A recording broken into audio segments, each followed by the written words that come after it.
Hello tout le monde. Alors, comme je vous avais parlé hier, je fais un nouveau chapitre du livre Un cours d'amour. Ce chapitre est le chapitre 16 qui s'appelle Ce que tu choisis à la place, pardon. Et comme je vous avais dit, je vais vous parler surtout à partir du jugement. C'est quand même un bon chapitre qui a plusieurs pages et j'ai vraiment restreint pour pas lire tout le chapitre non plus. Mais je trouve que c'est vachement parlant ce qu'il raconte. Donc, je vais vous le lire. Donc, le jugement est la fonction que l'esprit séparé s'est donnée.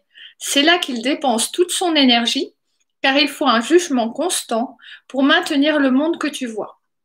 Le Saint-Esprit peut remplacer ta particularité par une fonction particulière.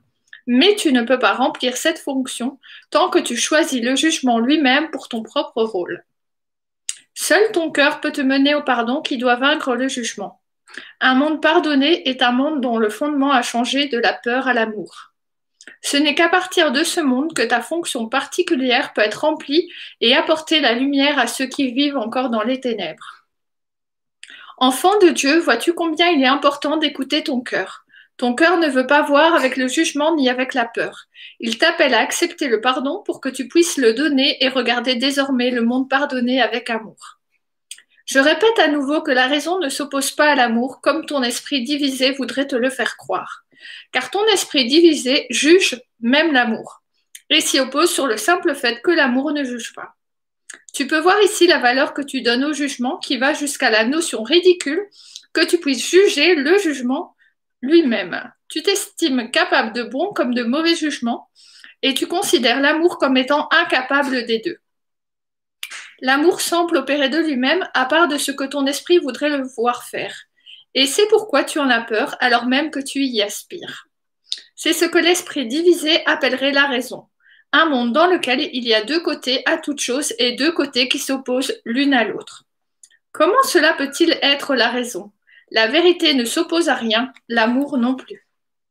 À nouveau, ta mémoire de la création te sert, même si elle te sert mal. C'est cette mémoire qui te dit que l'amour ne juge pas, et c'est uniquement ton esprit divisé qui a fait en sorte que cette mémoire serve son but. Ce qu'il appelle une déficience est ta grâce salvatrice. Abandonner ce que ton esprit divisé te dirait en faveur de ce que ton cœur sait déjà est simplement le but de secours. Seul le pardon remplace le jugement, mais le vrai pardon t'est aussi étranger que le véritable amour. Tu penses que le pardon regarde un autre dans le jugement et pardonne ensuite les torts que tu voudrais énumérer. Le vrai pardon regarde simplement passer l'illusion vers la vérité, où il n'y a ni péché ni tort à pardonner. Le pardon regarde l'innocence et la voie où le jugement ne la verrait pas. Cette forme de pardon semble impossible pour toi parce que tu regardes un monde impardonné où le mal sévit, le danger guette et la sécurité ne se trouve nulle part. Chaque être séparé vit pour lui-même et si tu ne prends pas garde à ta propre sécurité, tu périras, assurément. Pourtant, alors même que tu veilles avec vigilance, tu sais que tu ne peux pas te protéger toi-même et que tu n'es pas en sécurité. Il y a un seul toi et eux sont si nombreux. Jamais tu ne pourras te tenir suffisamment sur tes gardes ni te garantir définitivement contre les catastrophes. Et pourtant, tu t'accroches à toutes les tentatives de le faire, même en sachant qu'elles sont inefficaces. Tu crois que tu ne peux pas abandonner ta vigilance parce que tu ne connais pas d'autres moyens d'assurer ta sécurité. Et même si tu ne peux garantir ta sécurité contre toute chose en tout temps, tu crois pouvoir assurer ta sécurité contre certaines choses une partie du temps. Et pour cette protection occasionnelle qui n'a aucune validité ni aucune preuve, tu renonces à l'amour. Bien qu'il te faille une preuve avant de pouvoir croire à quelque chose et le tenir pour vrai, et certainement avant d'y conformer tes actions, tu agis comme si tu croyais que ce qui n'a jamais marché auparavant va désormais se mettre à marcher miraculeusement. Tu as toutes les preuves d'une vie malheureuse et désespérée qui ne vaut d'être vécue que pour des rares moments de joie, et les quelques personnes que tu aimes parmi tous les autres que tu n'aimes pas. Tu penses que te demander d'abandonner la prudence, la protection et la vigilance qui protègent ces moments de joie et ces gens que tu aimes, ainsi que ton propre soi, c'est te demander de vivre une vie plus risquée encore que celle que tu mènes maintenant. Ton jugement n'a pas rendu le monde meilleur. Si l'histoire prouve quelque chose, elle prouve le contraire de ce que tu voudrais elle prouve le contraire de ce que tu voudrais croire. Plus l'individu, la société, la culture cèdent à l'envie de juger, plus ils se prennent pour Dieu. Car vous savez tous ici que le jugement n'est pas votre fonction et qu'il appartient à Dieu et Dieu seulement. Cette connaissance est fermement rattachée à votre mémoire de la création. Alors, tenter de soutirer à Dieu le droit de juger est un acte contre Dieu et comme un enfant qui ose défier ses parents, ce geste remplit le rebelle de hardiesse. Une chose dangereuse a été tentée et a apparemment réussi. L'ordre de l'univers a basculé. L'enfant croit qu'il a volé son rôle aux parents sans être devenu parent. Dieu est devenu l'ennemi de ceux qui jugent, comme le parent d'un enfant rebelle devient son ennemi dans sa perception d'enfant. Mais l'enfant a tort, l'enfant a fait une erreur, et en raison de cette erreur, l'enfant croit que sa relation avec le parent est rompue. C'est cette croyance en une relation rompue avec Dieu qui semble remplacer la relation sainte qui n'est pas remplaçable. Le jugement renforce donc l'idée de séparation et en fait quelque chose d'encore plus sombre que ce qu'elle était au départ. Ce ne semble plus être un choix que l'enfant a fait, mais plutôt un fossé infranchissable qu'un nouveau choix ne saurait combler. Enfant de Dieu, cela n'est pas et ne pourra jamais être, car le droit de juger est uniquement le droit du Créateur qui juge toute la création telle qu'elle fut créée et demeure. Tu penses seulement avoir changé l'inchangeable. Le jugement ne te protège pas et le fait de définir le mal ne l'abolit pas, mais le rend seulement réel pour toi. Or, tu crois que le jugement est basé sur la justice et que la justice inclut la punition de ceux que tu as définis comme méchants. Tu as donc assimilé la justice avec la vengeance et ce faisant, tu as dérobé à la justice sa signification. Ceux qui s'érigent en juges n'ont pas le pouvoir de faire ce qu'ils veulent faire. Tout pouvoir vient de l'amour comme toute justice. Toute autre base que l'amour pour le pouvoir ou la justice tourne les deux en dérision. La force fait loi est un dicton connu de plusieurs et même ceux qui connaissent le dicton ne croient pas au principe qu'il représente. Cela, diras-tu, tu en as la preuve. Elle est partout autour de toi. Le fort survit et le faible périt. Le puissant domine et définit donc ce qui est bien pour tous ceux qu'il domine.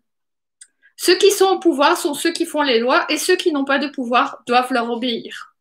Et pourtant, tu as aussi peur de ceux qui n'ont pas de pouvoir que de ceux qui en ont. Les criminels sont craints et évités et pourtant ils n'ont pas d'autre pouvoir que celui qu'ils se donnent. Tu veux que le pouvoir vienne uniquement par des voies légitimes et tu ne veux pas que ceux qui n'ont pas de pouvoir l'obtiennent grâce aux mêmes armes ou aux mêmes forces dont tu dis qu'elles donnent leur puissance aux autorités. Tu veux que ceux à qui tu as donné le pouvoir te protègent, mais tu en as peur également, et ceux-là craignent que les impuissants viennent leur enlever leur pouvoir ou se rebellent contre eux. Quelle sorte de pouvoir est-ce qui nécessite d'être constamment défendu? Qu'y a-t-il donc chez l'impuissant qui t'effraie à part le fait qu'il pourrait ne pas accepter son impuissance? Et qu'est-ce que cela dit sinon ce que l'histoire t'a montré? Que le puissant et celui qui ne l'est pas ne sont pas déterminés par la force ou quelque autorité qui puisse être donnée et reprise. Le pouvoir appartient à ceux qui le réclament, à ceux qui crient « Je suis », car le commencement du pouvoir vient du rejet de l'impuissance. Le rejet de l'impuissance n'est qu'un pas vers ton identité, réalisé par l'éveil de l'amour du soi. Voilà. Donc voilà, c'était un chapitre que je trouvais qui était intéressant à lire. Ça parlait vraiment du jugement. Et on en parle énormément dans Access Consciousness où on dit que si on était dans la gratitude le plus souvent dans sa vie, on ne pourrait pas juger. Parce que dès qu'on est dans un état de gratitude et d'amour, le jugement ne sait pas exister, c'est qu'une illusion. Et donc, je trouvais ça vraiment chouette de dire qu'en fait, on se sent impuissant parce qu'on ne fait pas porter notre voix dès qu'on dira « je suis », par exemple, contre ou enfin dès qu'on fera monter notre voix, notre puissance sera là. Là, on leur donne notre pouvoir en ne se permettant pas de dire ce qu'on ressent en fait, en suivant bêtement ce qu'ils racontent. Donc voilà, je sais plus trop comment je voulais dire ça, mais voilà, si on pouvait incarner sa toute puissance avec bienveillance, avec amour, avec respect, mais juste faire comprendre qu'on a le choix, qu'on a notre liberté de choix et qu'on a le droit de dire je choisis de refuser ou je choisis d'accepter et que personne d'autre n'a le droit de choisir à notre place. Et donc voilà, qu'il y ait des jugements ou pas, C'était vraiment ce chapitre-là que je souhaitais vous parler parce que je trouvais qu'il était assez puissant dans ce qu'il racontait. Il était peut-être un peu long, mais je trouvais que c'était adéquat de vous en parler, surtout qu'il parle de l'autorité, qu'il parle de l'enfant qui se rebelle. On a plein de cas partout chez nous, autant dans le gouvernement que dans la famille en soi. Donc voilà, j'espère que ça vous a plu. Je vous souhaite une magnifique soirée. N'hésitez pas à commenter, n'hésitez pas à poser des questions, ou, enfin voilà, n'hésitez pas à commenter avec le respect. Et voilà, je vous souhaite tout le bonheur du monde, une belle semaine qui arrive, et prenez soin de vous, et écoutez votre cœur, c'est le plus important. Je vous embrasse.